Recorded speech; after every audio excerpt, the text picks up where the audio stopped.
देखिए, एक बात तो ये बिल्कुल साबित हो चुका है कि राहुल गांधी को बोलने से रोका गया है। राहुल गांधी अभी कंक्लूड नहीं कर पाया। कितना बढ़िया स्पीच दे रहे थे। समझो प्राइड ऑफ द नेशन है या प्राइड ऑफ द ऑपोजिशन है आज राहुल गांधी।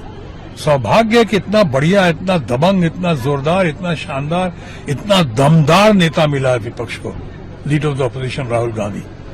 अब वो अपनी बात जब रख रहे थे, पूरा विपक्ष क्या, लोकसभा क्या, पूरा देश उनकी ओर देख रहा था और आपने उनके आधे रास्ते रोक दिया। ऐसे तो बहुत बार हमने देखे हैं, चर्चा में बहुत शोर शराबा होता है। क्या किसी को आप आधे रास्ते रोकते हैं? माननीय प्रधानमंत्री जी अगर बोल रहे होते या माननीय गृह मंत्री जी बोल रहे होते तो उनको आधे वक्तव्य के साथ आप उनको रोक देते? किसी की जरूरत थी, किसी की हिम्मत थी? इससे लोगों को लगता है कि कहीं न कहीं कुछ मिली भगत है ऊपर बैठे लोगों की और हमारे रूलिंग पार्टी के फ्रेंड्स की। नहीं होना चाहिए ऐसे।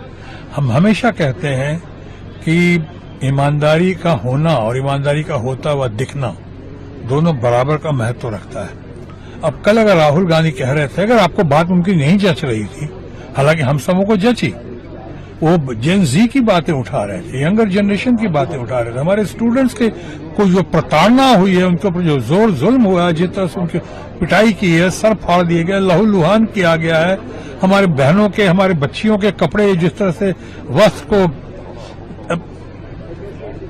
फाड़ा गया है, तकलीफ पहुंचाई गई है, उन लोगों को महिलाओं की इज्जत के साथ खिलवाड़ करने की कोशिश हुई है। सफेद कपड़ों में लोग लाठी चला रहे हैं, पुलिस साथ में है और उनके साथ उनके सहयोगी सफेद कपड़ों में, वो कील वाले। मैं नहीं कहता मैं पुलिस की इज्जत करता हूं, देश का पुलिस की इज्जत नहीं करेंगे तो कैसे होगा, लेकिन जो दोषी हैं उनके ऊपर अंकुश लगना चाहिए, उनका हिसाब किताब होना चाहिए, ताकि कानून की आड़ में या ऊपर सुपीरियर्स की आड़ में वो इस तरह की हरकत ना करें। अब यहाँ इतना कि इसी बात को तो उठा रहे थे राहुल गांधी। क्या गलत कह रहे थे वो?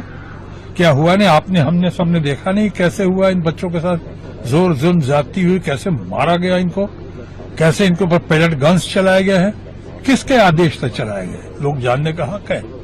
पैलेट गन्स क्यों चलाया विद्यार्थियों पे? कोई क्रिमिनल है, आतंकवादी है? बिहार में तो उन्होंने AK-47 भी चला दिया, उसका भी उपयोग कर लिया। क्या मतलब, क्या तमाशा है? ये तो इमरजेंसी में भी ऐसा नहीं होता है।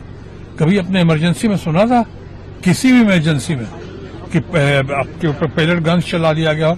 एक बार कश्मीर में सुनने की खबर आई थी, बोले कि वहां पे दूसरे धारा के तहत कुछ लोगों को लगा, कुछ लोग जो कर रहे हैं वो हरकत जो है शायद आतंकी भी हो सकती है, इसलिए ऐसा हुआ।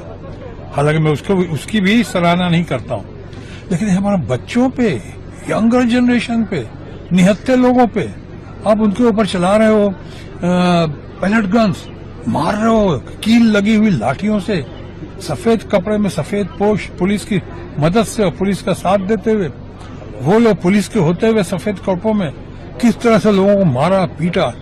लोगों को जानने का हक है। क्या कोई मानेगा कि दिल्ली में ल्यूटन्स के एरिया में या जंतर मंतर में या पार्लियामेंट के नाक के नीचे क्या किसी पुलिस अधिकारी की इतनी हिम्मत है, इतनी जुर्रत है कि इस तरह की बात करे, क्राउड कंट्रोल के नाम पे पैलेट गन्स चला दे या वहां पे AK-47 चला दे, जब तक कि ऊपर से कहीं से आदेश नहीं हुआ हो या ऊपर से कहीं किसी की मंशा न रही हो। कहा होगा भाई चलो जैसे भी हो कंट्रोल करो, जाओ जो करना करो, हम हैं। इस तरह की बातें हुई होंगी तभी हुआ होगा ना।